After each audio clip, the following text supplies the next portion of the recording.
Hi అండి. అందరూ ఎలా ఉన్నారు? బాగున్నారా? ఇదేంటి ఆకులు అలములు ఏరుకుంటుందని అనుకుంటున్నారా? ఈరోజు ఈ ఆకుతోనే నేను పులుసు చేయబోతున్నానండి. ఈ ఆకుని ఏమంటారో తెలుసా? నెల్లి కూర అంటారండి. మీ ఏరియాలో ఏమంటారో కామెంట్ సెక్షన్‌లో కామెంట్ చేయండి. ఈ కూరతో పులుసు చేసుకొని తింటే ఒంటికి చాలా మంచిదండి. మేమైతే ఈ కూరని నెలలో 1, 2 సార్లు చేసుకొని తింటామండి. ఈ సీజన్‌లోని ఈ ఆకు అనేది చాలా నీట్‌గా ఉంటది. చాలా బావుంటుంది. పుష్టిగా పెరుగుతదనమాట. ఇంకొన్ని రోజులు పోతే పురుగు పట్టేస్తదనమాట. ఏం బాగోదు. కానీ బావుంటే మాత్రం పెద్ద పెద్ద ఆకుల్లాగా మర్రి ఆకుల్లాగా ఉంటది గానీ చూడటానికి. ఆకు అలానే ఉంటుంది ఇంచుమించు కానీ ఇది స్మెల్ కూడా చాలా బావుంటుందండి. ఈ ఆకుతో పులుసు చేసినప్పుడు స్మెల్ ఎలా వస్తుందంటే ఎంత బాగా వస్తుందంటే అంత బావుంటుందనమాట ఆ స్మెల్లు.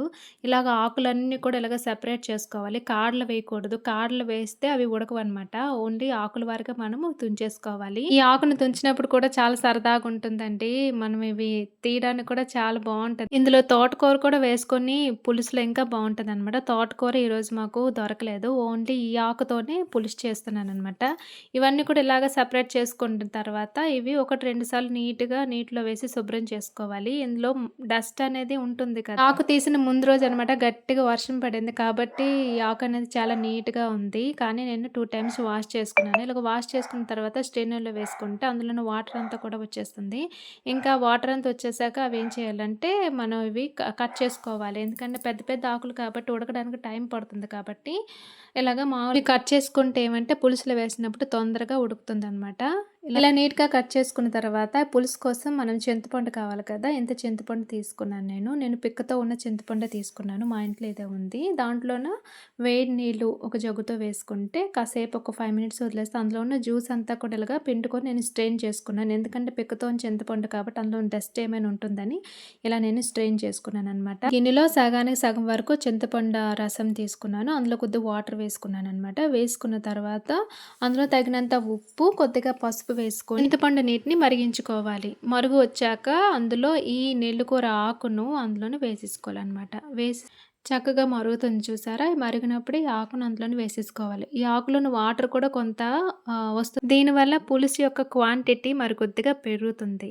ఇందులో ఉన్న వాటర్ అంతా కూడా వస్తుంది కాబట్టి. ఆకుకూరలు ఏంటంటే 2 రకాలుగా ఉంటుందండి. ఒకటి చిన్న ఆకు, ఒకటి పెద్ద ఆకు. మా పెరట్లో అయ్యిందేంటంటే చాలా పెద్ద ఆకులనమాట. కొన్ని చెట్లు ఏంటంటే చిన్న చిన్న ఆకులుంటాయి.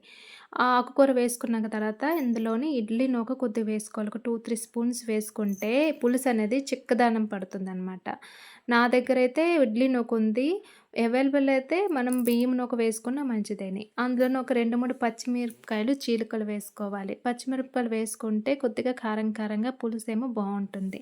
ఇప్పుడు వేసేసుకొని అది మనం శుభ్రంగా మరిగించుకోవాలి. ఆకంతా కూడా శుభ్రంగా మరిగించుకోవాలి.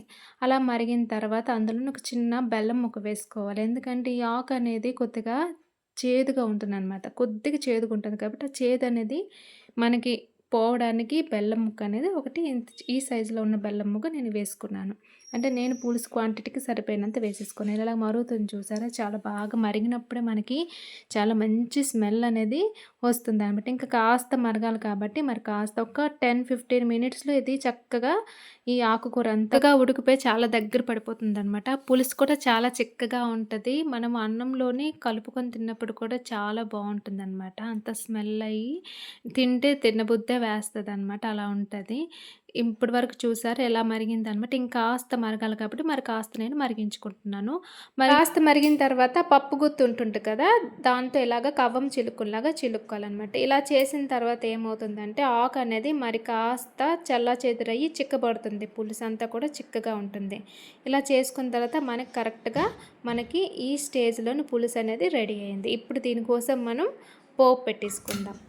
పోపు కోసం ఒక చిన్న కడాయి పెట్టి ఒక 2, 3 స్పూన్ ఆయిల్ వేసుకోవాలి. 2, 3 స్పూన్ ఆయిల్ వేసుకున్నాక అందులో ఆవాలు, మెంతులు, పోపు కొద్దిగా, జీరా కొద్దిగా, ఒక 4, 5 ఎండుమిర్చి, అలానే ఒక పెద్ద సైజు వెల్లుల్లిపాయ అయితే సరిపోతుంది. వెల్లుల్లిపాయ అంతా కూడా మనం దంచి అందులోని వేసేసుకోవాలి. ఈ పులుసుకి వెల్లుల్లిపాయ అనేది మంచి స్మెల్ అనేది ఇస్తుందనమాట. వెల్లుల్లిపాయ కంపల్సరీ వేసేసుకోవాలి. వేసుకున్న తర్వాత ఒక 2 రెమ్మల కరివేపాకు వేసేసుకోవాలి. కరివేపాకు వేసుకున్న తర్వాత బాగా పోపు అంతా కూడా చక్కగా అయిపోయిన తర్వాత ఈ పులుసులో నా పోపు అంతా కూడా వేసేసుకోవాలి. వేసేసుకొని మరి కాస్త ఒక్క 2 మినిట్స్ మరిగించుకుంటే మనకి పులుసు అనేది రెడీ అయిపోతుందనమాట. చాలా చాలా బావుంటుందండి. మీకు ఈ కూర దొరికితే, ఈ నెల్లి కూర దొరికితే మాత్రం చక్కగా ఇలా చేసుకొని తినండి. ఆరోగ్యానికి ఆరోగ్యం, టేస్ట్‌కి టేస్ట్. మంచి టేస్ట్ అండ్ స్మెల్‌తో పులుసు అనేది రెడీ అయిపోయిందండి.